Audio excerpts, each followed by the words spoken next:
All right, welcome to Bet the Edge. I'm Jay Croucher here with Drew Dinsick, recording late Tuesday afternoon. Drew, on a screen directly in front of me, above your head from my view, I'm sweating out Barcelona PSG. I would love Barcelona to get out of this tie, and let me tell you, nothing quite like being on a team in the Champions League, and they cop a brutal red card 30 minutes into the game, and now they're going to have to somehow get through 45 minutes down to 10 men. And some teams play okay with 10 men and they just park the bus. The 15 minutes Barcelona play with 10 men, they don't know what they're doing. They had no shape whatsoever. So not super optimistic about that. But that's what's going on with me. What's going on with you?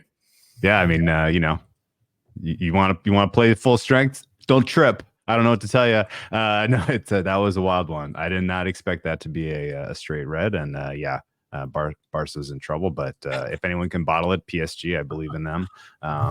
This is the entire kind of Champions League so far has been kind of making my head spin. So I don't even know what I'm rooting for anymore. I'll be honest with you. I have so much stuff all over the place. So yeah, it's legacy time, Xavi. Need you to figure something out here, because whatever you pulled at the end of the first half wasn't working. By the time people listening to this, they'll have known. Certainly feels like PSG is going to win this game 3-1 though, but we will see. All right, today we're going to do an AMA. We'll get to a lot of questions, and then we'll close out with the NBA Finals MVP market. We have some sports-specific questions. Then we have some faux celebrities tuning in with some fake fun questions, and we'll get to all of that. But let's start off with Big Uncle 3X. How did you both start modeling for sports betting? Which sports did you choose? How has the process evolved? Ooh, fun question. Talk a little bit of historical context here for how I got into to modeling. The first model I ever built was in Excel, and it used DVOA from the now defunct Football Outsiders, part of the FTN network, I believe. But Aaron Schatz and company published DVOA. I was like, oh, cool. You actually have a somewhat of a neutral, a corrected, opponent adjusted, type of strength metric to use for offense, for defense, for teams, for running, for passing, for pace. Like it was just a mind opening, like, wow, like there's all of this data that is perfectly representative of what team strength should be, and we can kind of mash these numbers together and come up with kind of win probabilities, and then carry this forward into a handicap, into power ratings, all of the above. This has long since not been profitable to do that in the blind, but it's nice to still have that as part of a composite model for ratings, and just in general marrying that with EPA and sort of the other stuff that's now available through the NFL Fast R platform is pretty useful. And there are so many tools available to just come up with sort of starting point data for NFL at a team level, and I would just kind of recommend to everyone look at it all through the lens of, is it adjusted for strength of opponent? Does it reflect kind of success through the lens of what we know and understand to be important to scoring points on a drive, to winning football games? Is it correctly weighted for, kind of factors that could ultimately be important to a handicap? And if the answers are all yes, then it makes perfect sense to use that to train, any type of predictive model. After kind of getting involved making numbers for football, I got involved in making numbers for the NBA. And my approach was super sophisticated, Jay. I took offensive rating, defensive rating, pace projections, and I just mashed them together to get projected scores, and then just put some qualitative layers over that for rest, for player availability, and things like that to tweak the numbers to come up with fares. And I, again, long have walked away from doing team level anything in the NBA, but that was where I started. And then maybe the most successful kind of attack avenue and data story I had was for tennis, where happened across Jeff Sackman's Tennis Abstract monster of a database that was available on GitHub, and used that to train tennis predictive models for in play, for for outrights, everything you could think of. That's kind of my historical background when it comes to building models. And I think there are still some values in all of those things, but you kind of just have to try modeling for yourself, figure out what works for you. And maybe the best advice I can give anyone who's trying to build a sports model is like, do it in a way that you're making it easier for yourself to continue to update it, to refresh it, to improve upon it. Like, you don't want to walk into any kind of a data science project with just this grand vision of, oh, I'm going to do this and we're going to capture all these attributes and I have all these levers. And, if you build something that's massively complicated, it's very tough to prove that it's plus EV, and then it's very tough to continue to maintain that. So you may never even know if you built something good. So I would just in general try to keep things pretty simple as you get started doing this, and then add wrinkles, add features as it makes sense to you, that you start to see results. You compare those results to, well, why is the market moving against me when I'm saying it should be going this way? It's going this way. You need to figure those things out. But any type of quantitative approach you take to coming up with a handicap is going to move you up a level from beginner to rec plus, which is a huge step forward if you're going to keep doing this. Yep, no, I agree with all of that. As Ter Stegen absolutely butchered an attempt to save a ball, but was able to keep it out of the goal. So for what my background is, I don't code. I work with people who can code, which is very helpful. But in terms of my own kind of betting background, I think my strength is that I worked at a book for 5 years, and I worked with feeds and feed providers, and I saw how people bet for 5 years across all client profiles, and I kind of developed a pretty good sense of what is difficult to beat in the market and what is much more vulnerable to beat in the market. And I think I have a pretty good sense of probability and logic, and I'm able to ask the right questions. And sometimes I can answer those questions by myself, just because the market is so off that an understanding of probability and logic is all that you need. And then for more difficult things, I have a network of people that I can consult if I need to, actually understand something a little bit more mathematically and need basically some coding to get that done. So a lot of my betting, honestly, is just stuff like, all right, Lamar Jackson's plus 700 to win MVP, but the Ravens are plus 350 to sweep the Niners and the Dolphins, which would give them the 1 seed. Like, how does that make sense? And that's a big piece of it. And then another piece of it is just like, all right, well, Stade Brestois on top of Ligue 1, which is a pretty weak league after 7 games, and the underlying stuff isn't that suspicious, and they're 50 to 1 to finish in the top 4. That doesn't really make sense.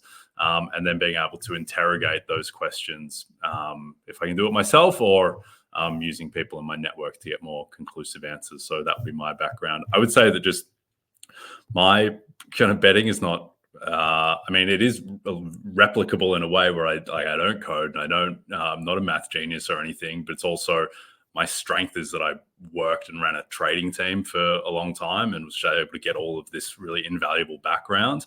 I'd say for most people, and probably for myself as well going forward, is that it makes everything a lot easier if you know how to code.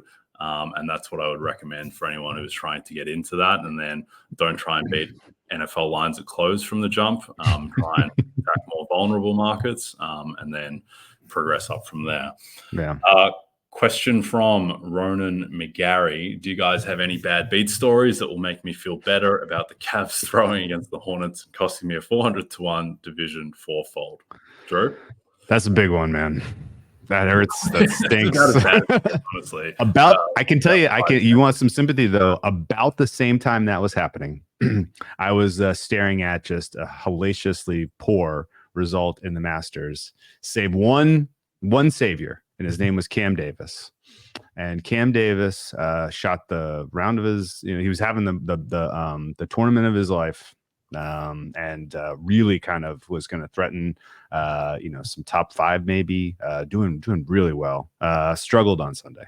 But that was okay because he still was going to hit some of the junk pots that were going to save my behind in the high stakes Calcutta I was in.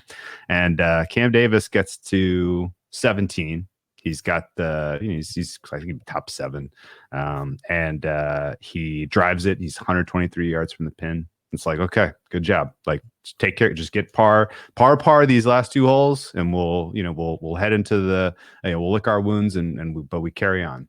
Cam Davis went on to then take 5 more strokes after getting to within 123 yards of the pin on 17. He doubles that moved him out of all of the junk pots that he was going to take home for me, out of the top 7 and it's to like tie for 12th. And, that double bogey on 17 was something like a mid 5-figure swing. And watching it play out in real time when he was as close as he was off the tee, I was just, I was in shock. And this is at, the tail end of just a number of like, how in the heck, like, when you're running bad, it's one thing to be like, oh, I made some stupid bet. Like, this is no chance. What was I thinking? Right? Like, it's one thing if that's the way it goes. It's another thing if it's like, okay, that was a good bet. I beat the market number. This, I would do it again. I would bet it again. And, I'm in the lead. Okay, cool. Well, now I have like a 90% chance that thing's getting home. For those to lose hurts the most. And, the gutless calves, I'm not a superstitious person, Jay. I'm only a little stitious. But if the basketball gods do something terrible to them in these playoffs after what they did on Sunday, I wouldn't be surprised. Yeah, no, they are an absolute disgrace. The lack of confidence in your team to be able to beat the Pacers in round 1 is astonishing, and putting yourself into Boston side of the bracket because you want to save your job it's a disgrace. Like, it is just genuinely gutless. And I'm sorry, Ronan, that you're on the wrong side of that gutlessness. In terms of bad beats on my side, the first one that comes to mind is I had 2 years ago, the year that Judge won MVP and hit the 62 homers. I had a bet on Aaron Judge when he was 40-1 to win AL MVP, parlayed into Yannick Sinner to win the US Open that year. And he got to the quarterfinals and he played Carlos Alcaraz, and he had a match point on his own serve. And then he lost that match point and went on to lose the match. I believe that parlay was about 1,000-1, and Judge got home, but Yannick did not. I can still see he got the first serve in, which was really the main part of the battle, because when he wasn't getting his first serve in, he was having no joy whatsoever, but he gets it in, loses that point, and then goes on to just kind of collapse from there. And I know that Yannick Sinner is now a Grand Slam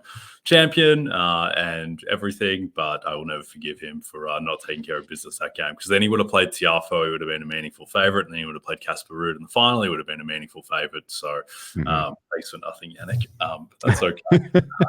To be fair, he had no business having a match point in the first place because Alcaraz violently outplayed him, but he got in that position and couldn't close it out. All right. Wow. Yannick. All right. Question from Colin Ritter.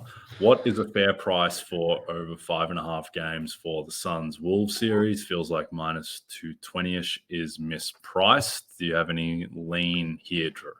Yeah. So I actually have a funnier take of, I almost, not a funnier take, but like I project this series as somewhat bimodal. The shorter, and that is to say that a long series to me favors the Suns pretty clearly. A short series to me favors the Timberwolves, because that means that, if it is short, the likelihood that the Timberwolves get it home in 5 is, I think, pretty high. And so I almost want to say you're better off like picking into those markets, like the game handicap markets, or just take a price on the Suns right now to win the series, than you are betting over 5.5, because there are very clearly, in my opinion, more than some small ways for this thing to end in 5. The adjustments that are available for the Timberwolves defensively to really try to make things difficult for the Suns and their intermediate range super game is pretty obvious to me. I think they are going to come in with eyes wide open on what they need to do defensively, and if they get offensive contributions like we have for the last half of the season out of Anthony Edwards, then this team is very, very, very much the better team. They have home games in 1, 2, and 5, and if they can win those games and get one in Phoenix, this thing probably goes 3-4-1 to Minnesota. If Phoenix, though, if they get their foot in the door in either of these first 2 games, which are both going to be about coin flips, then this thing is going the distance. And so I'm a little split where I'd rather almost take, if it goes long, then this is who will benefit from it, than I am just firing into a market with a minus 225 price. Yep, that's fair. I'd rather just back the Suns at -118 to win the series, as I think they're going to win the series. All right, question from our friend Kurt Heelan at Basketball Talk. You're going to have to take this one, the first part of it, Drew. Who should I take in the Acura Grand Prix of Long Beach this weekend? Yes, Acura, the Acura Grand Prix of Long Beach. So we have an annual spring tradition here in Long Beach. The IndyCar circuit comes to town. This has been going on since the early 70s, I want to say, and it draws about 200,000 people to come see the races. And Long Beach is part of a broader LA metro area that has 20 million people. So 200,000, 200,000. No, Long Beach is a city of about 400,000. So this is a notable event, and it's a big deal. And the weather is usually absolutely perfect. And just seeing like Indy cars zipping around downtown Long Beach is wildly cool. It's a fun event. This is the second event of the IndyCar season. The first was in St. Petersburg, where you had, I believe, Joseph Newgarden was your winner. And he, of course, he's had success in Long Beach before. I think he won 2 years ago. Last year's Long Beach Grand Prix was a total shocker. Guy I actually had never even heard of before ended up taking it home. He might have even been a rookie, Kyle Kirkwood. But I'm not a super experienced handicapper when it comes to IndyCar in particular, or motor racing at all, in fact. However, I always do read about the Long Beach Grand Prix, and then just in general read about the IndyCar circuit, because they do come through in early April, or actually this is out now late April. But the two guys that I think you circle, Scott Dixon, he is kind of relatively well supported here, and I think he's primed to have a huge season this year across the IndyCar suite. I really like what that team is doing, and I think Dixon finally gets his first Long Beach Grand Prix. And then I like Scott McLaughlin as well. He looks like he is set up to have a very successful season this year. And so I think he's a guy that you would circle as a potential surprise there. We don't have odds yet. We probably won't get them until qualifying is in the books. I believe qualifying is on Friday. But 3 days of racing, Friday, Saturday, Sunday, all in downtown Long Beach is going to be it's going to be a grand time. A lot of friends and family coming into town to see that one. And if you've ever wanted to see, racing in a downtown California setting, this is the best place to do it. Okay, there you go. Scott Dixon is the play. Kurt's second part of that question: how many games do the Lakers upset the Nuggets in? 5, or is it a sweep? A little bit of a tongue-in-cheek question there from Los Angeles resident Kurt Heelan. I actually do think that the Lakers are a bit more live in that series, should that be the matchup, and you'll know by the time you listen to this whether it is the matchup. I think they're a little bit more live than perhaps most people expect, just because the Nuggets have been destroying the Lakers for a long time. It feels like, I just think this Lakers team is a little bit better than it was the iteration that made the Western Conference Finals last year and also got swept. As someone who was heavily on the Nuggets to win the West, I came out of those first 2 games in Denver against the Lakers thinking that the Nuggets had kind of got out of jail and that 1-1 would have been a kind of fairer representation. And then the Lakers really should have won game 4 as well. But I think this team, with LeBron healthier, with D'Angelo Russell playing much better, with Dinwiddie on the team, who I do think is useful, I think they're in a little bit better of a spot than they were. But who knows? By the time you're hearing this, the Lakers may well be fighting for their lives to play the Oklahoma City in round 1. Yeah, I hope we get Lakers Nuggets 2-7, and much like Jokic has dominated the Lakers, and not just in last year's Western Conference Finals, but just generally, much like Mbappe dominates this podcast, Jay. This guy just does not know when to quit. Dude, put the wrong dirt on us.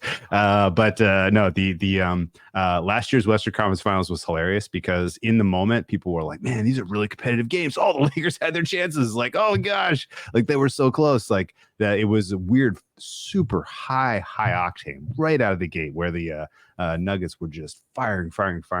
everything was falling for them early in that series. It really did set the tone. I thought they were the more well-rested. They just had a couple of clear matchup advantages, and nothing that the Lakers were trying to do defensively against Jokic worked at all. Now, since that time, they've completely reshaped themselves. They're a much different style of basketball in general, which is credit to Ham and LeBron for, how they have kind of changed the makeup of this team and just how what they're trying to do to win. And that could catch the Nuggets by surprise, to be honest with you. I mean, if the Nuggets think this is, we got these guys easily last year, this is going to be a straightforward, type of contest. Like, well, it didn't work out so well for the Warriors, who had so much success against the Nuggets the prior season, and then just got absolutely, worked over by them, in subsequent opportunities. So, I would say that just in general, I agree that will be a more competitive series than the market is going to make it. And I think it's probably going to come down to some of the supporting cast around Jokic, because honestly, you just kind of shrug your shoulders and say, okay, well, we'll let him have his, and we're going to try to make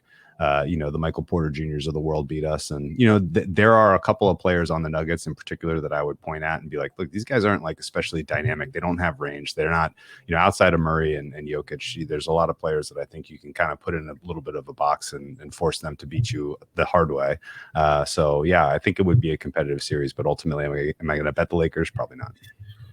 Yeah, I agree. I mean, it depends on the price. I don't think you're going to get any Lakers plus 400, that big of a price or anything. So it may not be a bet, but be interested to see what the market does put out there. I would guess the market puts out like Nuggets minus 300, minus 350, that type of range off the top of my head. But yeah, that'll be interesting if that is the matchup. As Barcelona just absolutely melting in front of our eyes. Your boy Xavi, he's out. He's gotten a red card as well. There was talk that he might stay. Now he's not going to stay after the showing. It's not that hard to protect a 2-goal lead even with 10 men when you're at home. Anyway, question from Andy Vate. Does talk about clay tennis count as a question, or do you dress up more? What are your thoughts about clay tennis, Drew? Did you see what happened today, Jay? He's back. The king of clay. Rafa Nadal took on an up-and-comer, a young player, a starstruck player maybe, in Barcelona. Barcelona is a tournament that Nadal owns. He owns it. The court is named after him. It is no joke that this is kind of his home tournament, and seeing him play as well as he did today was phenomenal and encouraging. And while yes, Alcaraz was in the field and ultimately a late scratch, that is not a good sign. The hopes that we're going to kind of maybe rescue and get some sort of Nadal versus the world in the French Open is starting to come back into my consciousness, which I'm very, very excited for. I hope Nadal goes on and wins this tournament. I hope he then sits out of Madrid to rest, and then kind of builds through a run in Rome to set up an opportunity to be a dynamic force at Roland Garros. A French Open without an informed Nadal is still going to be incredibly fun. There are a lot of players who you wanted to play on clay already this season who have taken and shown you that they're not going quietly. Ruud and Tsitsipas, who are the finalists in Monte Carlo, are probably your best examples. I'm pretty sure 90% of people who follow tennis were like, oh, I guess we're going to get our Djokovic-Sinner rematch. This is cool. It'll be on clay. This is fun.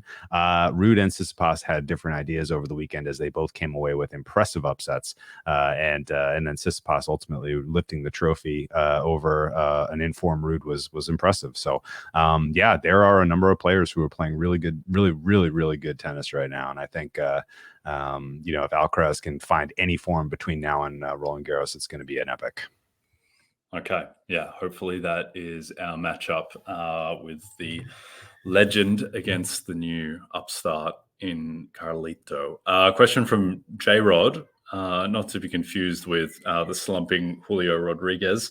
When will Jay announce he is backing Ludmilla to win a tournament? Background on this is my long-standing, I don't want to say infatuation because that has negative connotations, but I've always kind of been skewed towards backing Ludmilla Samsonova at big prices just because she has a ton of upside in her game. She just absolutely smashes the ball. She can play anyone off the court on her day. Problem is it's just not too often her day. I haven't been tracking Ludmilla's work too much lately, but as I look at her tennis abstract page, a lot of losses recently. Really progressing very far in tournaments outside of Abu Dhabi, where she had, she beat Krejcikova and then got beaten pretty handily by Rybakina. But no, what's going on with Samsonova these days, Drew? She's not only a lot of losses, some like non-competes.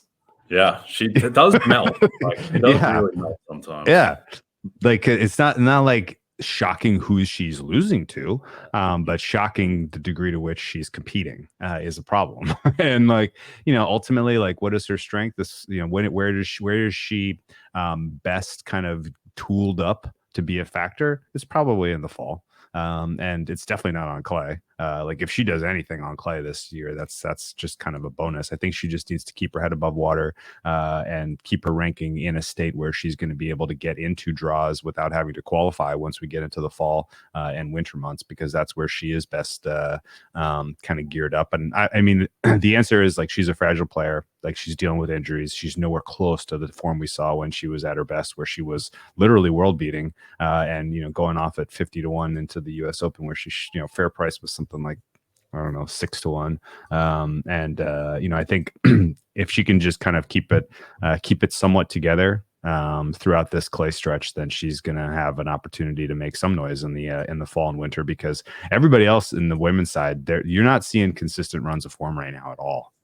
There's a lot of ups and downs, and there's a lot of wear and tear and fatigue that these women are already showing because they're the top of the top tier are so good and they're so close that they're just doing damage to each other, making deep runs into tournaments and playing hard matches late into these tournaments. So I think ultimately it's not going to be the year of Ludmilla, but if you want to kind of put a pin in it and try to bet, buy low on her come August, that would be the approach I would take. Okay. Yeah, I mean, she'd be odds against to ever win a slam, I imagine, just because she's probably not quite that caliber. Yeah. But she is the type of player who could absolutely have a Fernando Gonzalez type run to a Grand Slam final or something to bring back that, where Gonzalez looked like the best player on planet Earth for a 2-week stretch in Melbourne once upon a time, and then got trucked by Federer in the final, I think. Yeah, that rings a bell. All right. Mm-hmm. Can Nelly Korda continue a hot start, Drew, and fend off the LPGA's finest at the Chevron Championship? Tune in from Thursday to Sunday this week for the first major of the season, only on NBC and Peacock. Okay, this is a good AMA question. Oh, wait, no, that wasn't the question? No. Very good. Okay. I actually, my LPGA golf model needs to tune up. Good use of humor. No, the question is from our friend Dan Rosencheck. Wait, are you into wine too? Are you on Wine Berserkers or Cellar Tracker, UJ, or both? Drew, you're a bit of an aspiring connoisseur, or maybe not aspiring. I don't even know if that's the right adjective. Maybe you're just a connoisseur.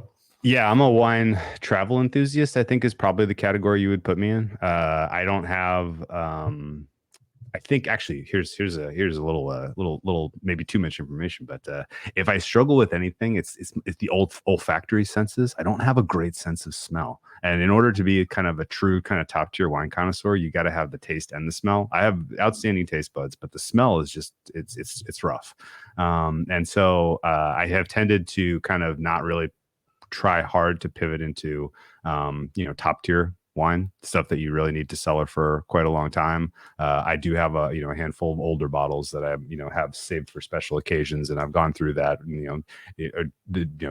Had specific vintages and from Napa, and 2009 is a good example where you travel up there, you try it, you're like, whoa, this is going to be all universe. This is as good as it ever gets. You buy it up, you cellar it, you save it for 10 years, and that becomes your Easter, your Christmas, your New Year's, your Thanksgiving wines that you open up. And I think that's kind of my kind of general philosophy of how I look at sort of long-term wine tracking. Week to week type of stuff. I'm mostly into Pinot right now, just because there are a handful of really, fun appellations that we've gone and tried wine from, particularly in the Santa Barbara area that I'm, just hugely fond of. And so kind of going through and trying, horizontals and just different single blocks in areas where I know I like the Pinot grapes is sort of the current phase that I'm in. And then on top of that, wine traveling when it comes to Europe, like trying some of the old world stuff. Last year we did a lot of tastings in Croatia. It was phenomenal. I thought the value was out of this world because you're getting wines that drink like $50 bottles for 20 in just random, tiny little towns that are hard to, that they don't have wide distribution. And this year, I think in the fall, the plan is we're going to do some tasting in south of France, which I'm excited about because that kind of pairs with what I'm into right now, and they have some world-class stuff there. Okay, no, very well said, Drew. My wine, I decided I would kind of try and get into wine when the pandemic hit as kind of a little project, because what else was there to do? And I bought a couple of wine books, and it just never really ignited, much like Barcelona's efforts when they went down to 10 men, never really ignited either. But I do have one recommendation around wine, and it's a book that was gifted to me by our mutual friend, Sprotsbetter on Twitter. The book is A Hedonist in the Cellar, Adventures in Wine by an author, Jay McInerney, who penned my favorite book of all time, which is called Bright Lights, Big City, which was made into a okay film with Michael J. Fox and Keith Sutherland in the late 80s, early 90s. But the book is magnificent. The best book ever, I will argue, written in second person. But anyway, he wrote this book, It's in the Cellar, which is all about kind of, wine adventures. And it is magnificent and well worth a read. So I cannot recommend you a bottle, but I can recommend you a book to do with wine. All right. Thank you for the question, Dan. And that was in response to you like to send out the AMA tweet with reference to wine and movies. And we have a question here from Cameron H7 around movies. Favorite A24 movies. A24 is a film production company that is kind of famous for, not art house makes it a little too niche, but films of, I guess, lesser budgets, but critically revered films often. Films like Moonlight and Room, Amy, Ex Machina, these types of films. Do you have a favorite or a list of favorites before I give out mine? Well, for our audience, probably you would know A24 from the horror genre if you're into horror films, and if Midsommar. if you like betting Champions League, then you probably are into horror films. But the Midsommar is at the top of my list, surely. Like I absolutely love that one, and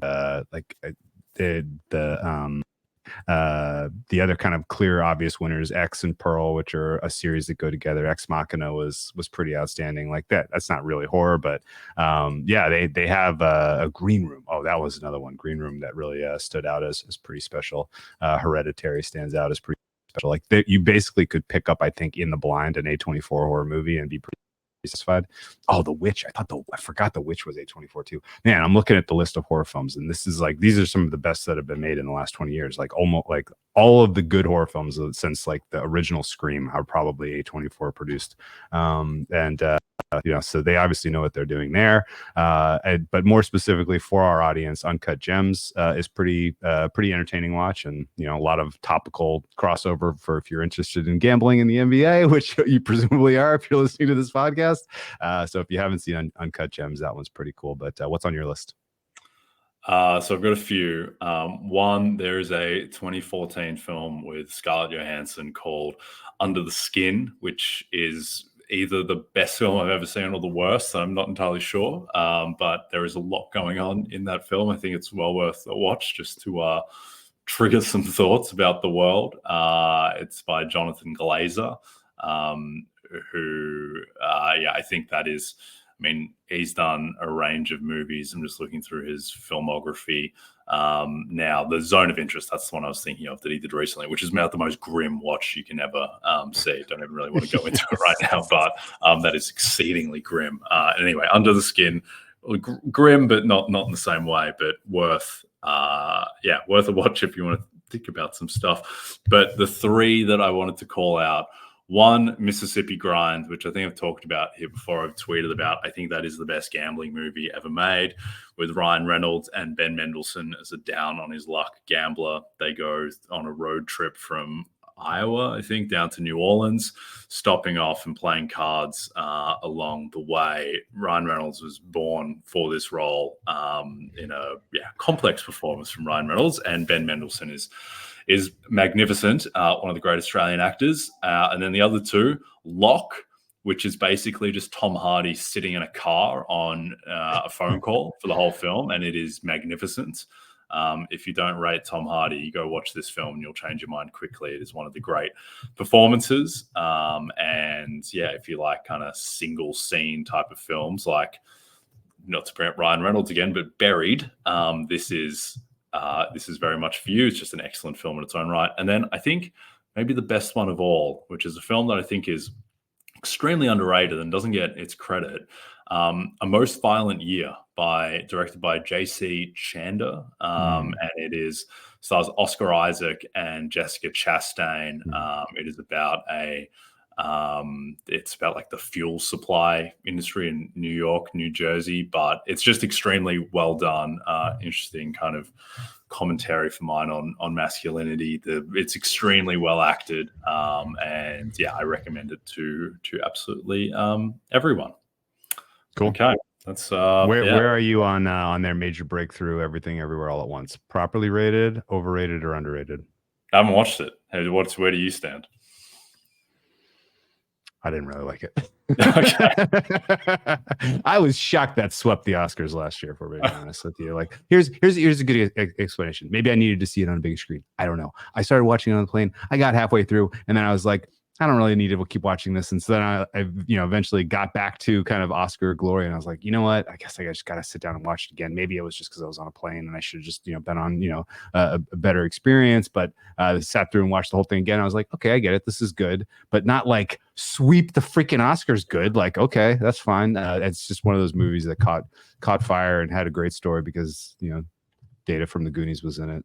And Jamie Lee Curtis's revival, and fine movie, but I think it's pretty fairly overrated. Okay, fair. Yeah, my biggest controversial take on a film is I think the film Crash, which won Best Picture in 2006, I think it's like I think it's a terrible film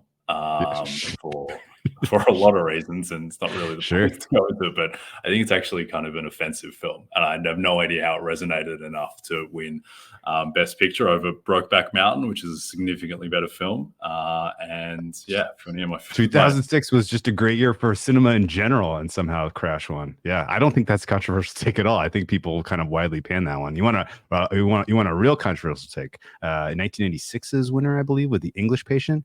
Unwatchable. Unwatchable.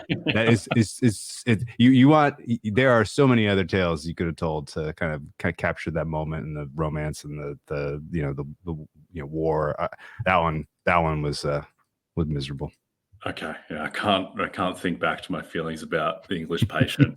The other one, while we're on this topic, firstly, the reason I don't like Crash is that it's a film about like racism, but it deals entirely in caricatures of race. Like the film is like racist itself for the way it deals with race. But my other big take is that Born on the 4th of July, I think, is a really bad movie. I just don't see. I don't know why people like it at all. I think there are significantly. Was that Oliver Stone who did Born on the 4th of July? It is. Right? Yes, it is. I think Oliver Stone has much better films. Platoon, I think, is an all-time great movie. JFK. I prefer JFK to Born on the 4th of July. Born on the 4th of July. It's almost like a caricature of Americanism. I don't know. I think it's just so over the top and kind of not very well done. And I don't think it's one of Tom Cruise's like 5-6 best roles, and it's one that always gets brought up with him. So anyway, anti-Born on the 4th of July, anti-Crash, pro A Most Violent Year, and Lock. All right, question from Matthew Berry at Matthew Berry TMR. Who has been the best guest in Bet the Edge history, and why is it me? Why didn't Jay shave for the cast photo? And how did the Nuggets lose to the Spurs? What's going on here? The third one is tongue-in-cheek. Matthew doesn't even know what sports the Nuggets and the Spurs play. why didn't I shave for the cast photo? As I joked on Twitter, I wasn't aware that I could actually grow facial hair. And then who was the best guest in Bet the Edge history? Well, it's not Matthew, who came on to talk about college basketball. He knows nothing about college basketball. I would volunteer that Tim Howard was the best guest, just in terms of stature, at least. What do you think? That's a good one. Yeah, no, that the whole run of the soccer pub and some of the kind of very, very well spoken and really, well researched folks. I learned a lot in that whole run, and I appreciate soccer more, having gotten to talk to a lot of those folks. So Tim Howard at the top of the list works for me.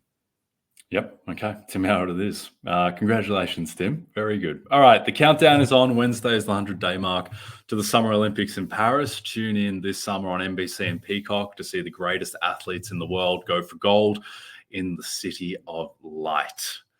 Paris, not my favorite city at the moment, as PSG continues to lead 3-1 in Barcelona. NBA Finals MVP. Now, this market, which produced some rorts over the journey, now there's just a ton of juice in these markets where books are covering themselves somewhat and have figured out that superstar players need to be like at least 90% of the teams, the finals MVP equity on a given team. But Jason Tatum is the favorite, plus 260. Nikola Jokic, plus 325. Jaylen Brown's third favorite for finals MVP, which shows you how far in front the Celtics are in front of everyone else. He's plus 950. Then you have Giannis, who may not even play in these playoffs. SGA, Kawhi, Luka, Joel Embiid. Do you have any read on this market? Any feel? Any name you want to throw out? I mean, it's 2024, Jay. Let's take the chalk. Yeah, I don't have a better. My more detailed breakdown though is Jokic is 100% of the Nuggets equity. Know that. And so if his price, if you're looking at a shop that has this number up and his price is materially different than the Nuggets championship price, then that is a bet. And I think for the Celtics, it's a lot more complicated, but I personally think Tatum probably has more equity in the MVP market because he's just going to be able to produce more statistical output in the finals than any of these other characters. And particularly, guy like Jaylen Brown, that's an easy toss for me. Like, he's way too solvable to be effective over the balance of a best of 7 series to the tune of being, kind of that impressive of a number. I think as you kind of go down the list, you want to try to make a case for Luka as 100% equity of the Mavs. I'll listen to it. You want to make a case for Joel Embiid as 100% equity for the Sixers. I'm 100%. I'm right there with you in lockstep. If you think the any of these other teams like the Thunder or the Timberwolves could make some noise and get to this point in the year, I think you're probably better off just taking their outrights. Yep, I think that's fair. I agree that Jokic needs to be like 99% of Denver's equity. The way that he would lose finals MVP is, I think you're talking about situations where the Nuggets go up 3-1 or something, and then he gets hurt and they win in 7. Like bizarre, like complete outliers. There's just these guys like Jokic and Doncic, they just consume too much of the game statistically to lose, and they already have the rep. And in any close vote, as you saw in the Eastern Conference Finals MVP with Butler and Caleb Martin, if it is ever close, you tend to default to who the bigger name is and the bigger star. And so that is why that Iguodala winning Finals MVP, Tony Parker winning Finals MVP, these are massive outliers, particularly the Iguodala one, which is such a disgrace. Like, he should have finished 3rd and he somehow won. Steph should have won. LeBron should have come 2nd, and Iguodala should have finished 3rd. I think the rort or kind of semi-rort adjacent the past couple of years is I think the market has just not given enough of Boston's equity to Tatum, where the market was saying that Tatum was like a 70% chance, where for me, he was much closer to a 90% chance. I think the issue is this year is that, one, it is just a more egalitarian offense where now there are 5 guys who can do things. And that doesn't mean that like Drew Holiday is likely to win Finals MVP, but it's just more likely that the scoring is going to be distributed widely enough that Jaylen Brown or Kristaps could win Finals MVP. Now, I don't think that is likely, but I also do think, like, for Jaylen Brown's sense, like, he's gotten better this year. Like, he's gotten better as a player. And, he probably won't have to play or he doesn't have to play the Miami Heat in the NBA Finals, who he just cannot play against because they're so good at stripping him whenever he drives. So I think that we'll see how the playoffs go. We'll see how much Boston's offense becomes centered on Tatum in the playoffs. But I think the fact that the offense is a bit more egalitarian, that weighs against Tatum. Still, though, if I was to make one bet on the board, it still would be Tatum, just because there is such a tie-break lean to the best player on the team. And Tatum is clearly considered the best player on the Celtics, even if you don't think that he should be first-team All-NBA or, fifth in MVP. He still clearly is the best player on that team, and he'll get it if it's close. You think Celtics have, plus 150, plus 160-ish type of fare to win the championship right now? I think that's fair. And so you're saying that say they're plus 150. So let's give them 40%. Let's give them 40% of the title right now. And Tatum's at plus 260. That's not bad. So they're saying Tatum's 69% of Boston's MVP equity. That's a little bit low. Yeah, I agree. Yeah, so if you want to bet on Boston to win the title, I would rather just get down on Tatum plus 260. Obviously, it's a little bit more difficult with liquidity on the finals MVP market, but just pricing it. Yeah, in terms you want a little narrative nudge besides just the fact that 2024 is the year of the chalk. Tatum is less, in the egalitarian world you're describing, he is less miles on him this year. And honestly, a ton of his failures in the last 2 seasons in the postseason, I think, could be pointed to injury, which was not like a specific injury, but fatigue-based injuries. Yep. No, he just wasn't healthy at all in the finals against the Warriors. And then he wasn't. He did his ankle against Miami in Game 7. So it has been. Yeah, I don't think he's gotten a fair shake in a way with how people are viewing some of the finales to his playoff runs, given that Game 7 wasn't his fault against Miami. And I just don't think that he was healthy against the Warriors. But yeah, anyway, hopefully he can do it. I'll be cheering for the Celtics. Hopefully he doesn't. He doesn't melt. I don't think he will. And I think the Celtics will win, but we'll see. All right, we are done. Don't forget to check out NBCSports.com for more information to help you with your wagers. Thanks to those watching on the NBC Sports YouTube channel. If you're listening to us in podcast form, don't forget to rate and subscribe. And also a reminder to find all your favorite NBC Sports shows on Amazon Music. Just head to amazon.com/NBC Sports. Jay Croucher and Drew Dinsick. We'll see you soon.